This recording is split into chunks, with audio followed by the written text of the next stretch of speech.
Doa Nabi Nuh akhirnya dikabulkan. Dari masalah besar yang hampir merusak bahtera, Allah menurunkan sebuah solusi, tapi dengan cara yang tidak biasa.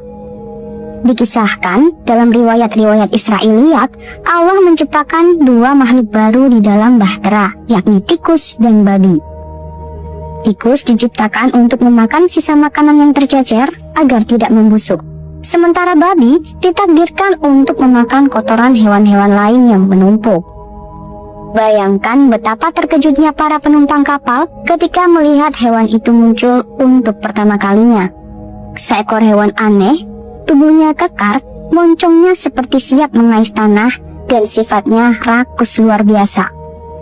Tidak ada yang menyangka justru hewan inilah yang menyelamatkan mereka dari tumpukan najis dan kotoran.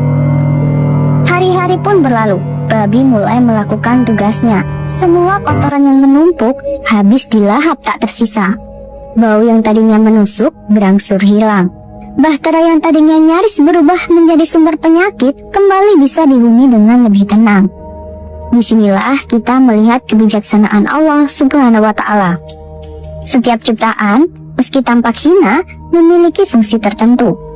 Babi mungkin dianggap najis, tapi saat itu ia adalah penyelamat. Seakan Allah ingin menunjukkan tidak ada ciptaan yang sia-sia. Namun di balik fungsi pentingnya, sifat babi memang berbeda dengan hewan lain. Hewan ini tidak mengenal jijik. Ia akan memakan apapun yang ada di hadapannya, bahkan kotorannya sendiri. Sifat inilah yang kelak menjadikan babi sebagai simbol ketidaklayakan untuk dikonsumsi manusia. Bayangkan kalau manusia makan hewan yang pekerjaannya membersihkan kotoran, tentu akan membawa penyakit. Sejarah kemudian membuktikan bahwa daging babi memang mengandung banyak resiko kesehatan, seperti cacing pita dan berbagai virus. Jadi larangan dari Allah bukan tanpa alasan, tapi penuh hikmah. Dalam beberapa kitab tafsir, para ulama menjelaskan, kisah babi di Bahtera Nuh memang masuk kategori Israiliyat, yakni riwayat dari tradisi Yahudi dan Kristen yang tidak bisa kita pastikan kebenarannya secara mutlak. Tapi kisah ini tetap dijadikan pelajaran moral karena mengandung hikmah, bahwa Allah menciptakan sesuatu tidak pernah tanpa tujuan. Babi mungkin diciptakan dari situasi darurat, tapi sejak itu ia menjadi pengingat bahwa ada makhluk yang Allah hadirkan hanya untuk fungsi tertentu, bukan untuk dinikmati. Dan dari sini pertanyaan besar pun muncul. Jika babi punya fungsi begitu penting, kenapa kemudian Allah haramkan untuk manusia?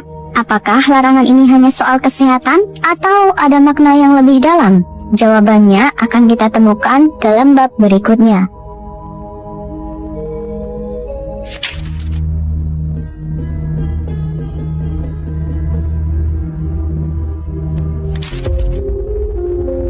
Setelah peristiwa di Bahtera Nuh, babi menjadi bagian dari sejarah manusia.